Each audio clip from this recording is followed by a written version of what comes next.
Hello students, हम फिर उपस्थित हैं अपनी एक नई वीडियो के साथ। ये video 12th class students subject science यानी विज्ञान के लिए है। जैसा कि आपको पता है, अभी चैप्टर नंबर 1 ही चल रहा है, प्रकाश का परावर्तन तथा अपवर्तन।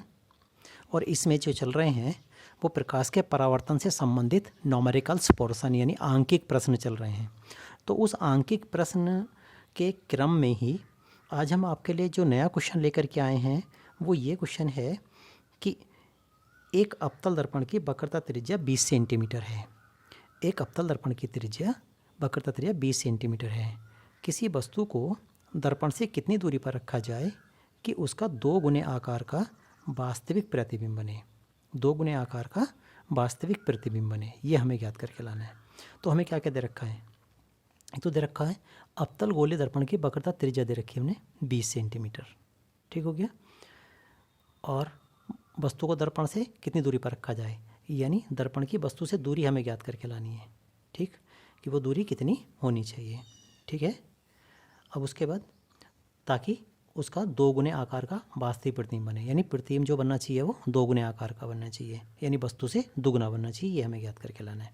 तो कुल मिलाकर के ये है कि दर्पण से वस्तु कितनी दूरी पर रखा जाए, और दर्पण से वस्तु तक की जो दूरी होती है वो हमेशा u होती है, यानी u का मान हमें ज्ञात करके लाना है। तो हमें दिया क्या क्या है? सबसे पहले दिया वक्रता त्रिज्या कितनी है, 20 सेंटीमीटर। और मैंने इससे पहले वाली वीडियो में आपको जब ये अंक चल रहे थे मैंने बताया था, जैसी वक्रता त्रिज्या दे देना तुरंत उससे फोकस दूरी निकाल दो। और चूंकि अवतल दर्पण की बात करें तो अवतल दर्पण के लिए जो वक्रता त्रिज्या होती है वो ऋणात्मक होती है, यानी माइनस की होती है, पहले भी बताया मैंने। तो r बराबर माइनस के 20 सेंटीमीटर। तो r बराबर क्या होता है, 2 गुणा f, यानी वक्रता त्रिज्या बराबर होती है 2 गुणा फोकस दूरी। तो यहाँ से f निकालेंगे तो f बराबर कितना आ जाएगा, r/2। तो r/2 निकालने के बाद कितना आ जाएगा, r की वैल्यू दे दीजिए कितनी हो गई, r की वैल्यू कितनी हो गई, माइनस के 20 और बटे 2 हो गया। तो 2 से हमने 20 को भाग करेंगे तो कितना आ जाएगा, माइनस के 10 सेंटीमीटर हो जाएगा। आप समझ पा रहे हो बात को? तो इस तरीके से हमारे पास ये फोकस दूरी कितनी आ जाती है, 10 सेंटीमीटर आ जाती है। अब लेकिन फोकस दूरी माइनस में होती है इसलिए ये माइनस की आ गई है। और m का मान कितना दे रखा है, m का मान 2 दिया हुआ है, दुगुना कहा ना।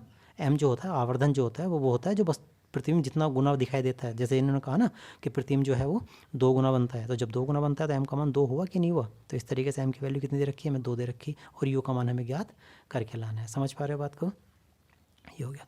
हम जानते हैं m बराबर क्या होता है, आवर्धन क्या होता है, m बराबर v/u होता है। और m की जगह कितना है, 2, v का मान हमें ज्ञात करना है, और u की जगह u मान लिया हमने। मान लिया कि वस्तु जो है वो u दूरी पर रखी हुई है, तो u की जगह u हो गया, लेकिन माइनस के पढ़ेंगे क्योंकि वस्तु हमेशा बाईं ओर होती है, और जो दूरियाँ बाईं ओर होती है ना वो माइनस की होती हैं। तो जब v को पक्षांतर करेंगे तो v का ना v बराबर 2u हो जाएगा, तो v बराबर माइनस के 2u हो गया, राइट। इक्वेशन नंबर हमने फर्स्ट कह दिया। समझ पा रहे हो बात को? अब उसके बाद बात करते हैं यहाँ पे, देखिए फोकस दूरी कितनी दे रखी है, माइनस के 10, ये आ गई थी निकल करके माइनस के 10, ठीक। अब उसके बाद v बराबर कितना है, माइनस के 2u, अभी अभी आया माइनस के 2u, और u का मान माइनस u, ठीक है। अब f भी हो गया, b हो गया, u हो गया। अब दर्पण का सूत्र क्या होता है, 1/b plus 1/u equal to 1/f से, ये होता है ना दर्पण का formula, 1/b plus 1/u equal to 1/f, right. अब उसके बाद हमने क्या करना है, यहाँ पे मान रख देने हैं। तो मान रखेंगे, b की वैल्यू कितनी है, देखिए b है माइनस के 2u, b की वैल्यू कितनी है, माइनस के 2u, ओके। तो b की जगह हमने क्या रख दिया यहाँ पे, माइनस के 2u, एंड u की जगह माइनस u, तो माइनस प्लस माइनस के u हो जाएंगे, और बराबर f की वैल्यू हो जाएगी माइनस के 10। इस तरीके से करके हो गया बस। अब उसके बाद हम क्या करेंगे, इसको सरल कर लेंगे, जरा सरल करके देखें। यहाँ पे लघुत्तम कितना हो जाएगा, 2u लघुत्तम होने के बाद यहाँ पे कितना हो जाएगा, माइनस के 1, और यहाँ पे u से इसको वाकई 2 बार जाएगी तो माइनस के 2 हो जाएगा, इस तरीके से करके, ठीक हो गया। तो कितना हो गया हमारे पास, ये हो गया हमारे पास माइनस के 1 माइनस 2, यानी माइनस के 3/2u इक्वल टू माइनस के 1/10, माइनस से माइनस कैंसिल हो गया, तो 3/2u इक्वल टू 1/10 हो गया। कैंची गुणा करो, 2u की इधर करो और 3 की इधर करो, तो कितना हो जाएगा, 2u इक्वल टू 30, ठीक है। 10 या 30 नहीं होता, तो 2u इक्वल टू 30 हो गया। तो यहाँ से u की वैल्यू निकाल लो, तो u का मान निकालेंगे तो कितना हो जाएगा, 30/2 हो जाएगा। तो 30/2 कितना आ गया, u बराबर 15 सेंटीमीटर हो गया। तो इसका मतलब ये हो जाता है कि इसका मतलब क्या हो गया कि अगर हमें जो प्रतिबिंब है दुगने आकार का चाहिए होगा तो दर्पण से वो वस्तु कितनी दूरी पर रखनी होगी, हमें 15 सेंटीमीटर की दूरी पर रखनी होगी। तो ये इसका जवाब आ गया। यू का मान ही तो पूछा था इन्होंने कि दर्पण से कितनी दूरी पर वस्तु रखी जाएगी, ठीक हो गया। अब इसी क्रम में हम नेक्स्ट क्वेश्चन पर चलते हैं। नेक्स्ट क्वेश्चन क्या कहता है, नेक्स्ट क्वेश्चन कहता है कि एक अवतल दर्पण से 25 सेंटीमीटर की दूरी पर रखी वस्तु का प्रतिबिंब वस्तु की लंबाई का आधा बनता है। ठीक है, तो दर्पण की फोकस दूरी ज्ञात करना। ये सवाल उत्तल दर्पण का है, ध्यान रहे। तो उत्तल दर्पण का जो उत्तल दर्पण के लिए क्या क्या दे रखा हमें, एक तो दे रखी है 25 सेंटीमीटर की दूरी पर रखी, 25 सेंटीमीटर की दूरी पर रखी वस्तु। तो 25 सेंटी दूरी पर वस्तु रखी हुई है, तो वस्तु जहाँ रखी होती है उसे तो यू से प्रदर्शित करते हैं, और वस्तु हमेशा बाईं ओर होती है, हमेशा दर्पण अवतल हो या उत्तल हो हमेशा बाईं ओर होती है, इसलिए माइनस की होगी। तो यू बराबर माइनस के 25 सेंटीमीटर, और एम का मान कितना कहा देखिए, वस्तु की लंबाई का आधा बनता है, तो आधा है तो इसका मतलब आवर्धन जो हो गया 1/2 नहीं हो गया, तो आवर्धन 1/2 हो जाता है, और फोकस दूरी पूछी है इसकी। एम बराबर क्या होता है, बी अपॉन यू। एम की जगह कितना है 1/2, तो यहाँ पे 1/2 रख दिया, और बी बटे यू का मान कितना माइनस के 25। तो बी यहाँ से बी का मान निकालेंगे तो बी बराबर कितना आ गया माइनस के 25/2 सेंटीमीटर। ठीक हो गया।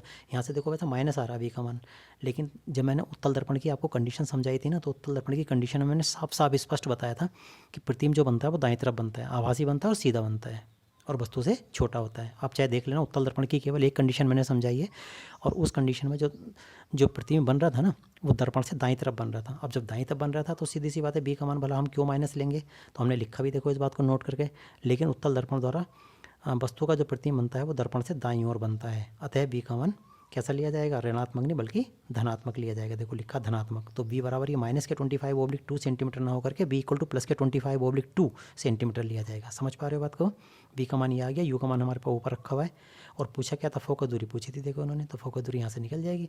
हमें पता 1/b plus 1/u equal to 1/f होता है दर्पण के लिए। तो बस 1/b की वैल्यू कितनी है 25/2, तो 25/2 कहाँ पहुँच जाएगा ऊपर, जैसे बी का मान डालेंगे तो 2 तो ऊपर पहुँच जाएगा, माइनस माइनस क्यों है क्योंकि यू का मान यहाँ पे माइनस है ना, माइनस के 25, तो प्लस माइनस तो माइनस होते हैं, तो माइनस के 1/25 और बराबर 1/f हो गया। अब लघुत्तम ले लो, नीचे 25 है तो 25 से लघुत्तम हो जाएगा, यहाँ से बचेगा 2 और यहाँ से बचेगा 1, तो 2 - 1 और बराबर 1/f आ जाएगा। ठीक हो गया। तो 2 में से 1 गया 1 और बटे 25 बराबर 1/f, तो f बराबर कितना आ जाएगा, पलट दो इसको, 25/2 आ जाएगा। तो f बराबर 25/1, 2 में से 1 गया 1 ही तो बचेगा ना, तो 25/1 हो जाएगा। 1 से 25 को भाग करेंगे तो इस तरीके से f बराबर 25 सेंटीमीटर आ जाएगी। आपको पता है उत्तल दर्पण की जो फोकस दूरी होती है वो प्लस की होती है, तो प्लस की तभी तो आई है, निकल करके देख लो 25 प्लस आया है। तो इस तरीके से करके जिस उत्तल दर्पण की हम बात कर रहे थे, इस उत्तल दर्पण की जो फोकस दूरी है वो 25 सेंटीमीटर आ जाएगी। क्लियर हो गई बात। कहीं दिक्कत हो तो आप कमेंट्स बॉक्स में जा करके आप पता कर सकते हैं, दोबारा से करके हम दोबारा बता देंगे, और थोड़ा धीमे धीमे करके बता देंगे, स्पष्ट करके बता देंगे, पर समझ में आना चाहिए। ठीक हो गया। फिलहाल तो आज की वीडियो में केवल यही 2 अंक थे, बाकी नेक्स्ट वीडियो में कुछ नया लेकर के फिर हाजिर होंगे। तब तक के लिए धन्यवाद।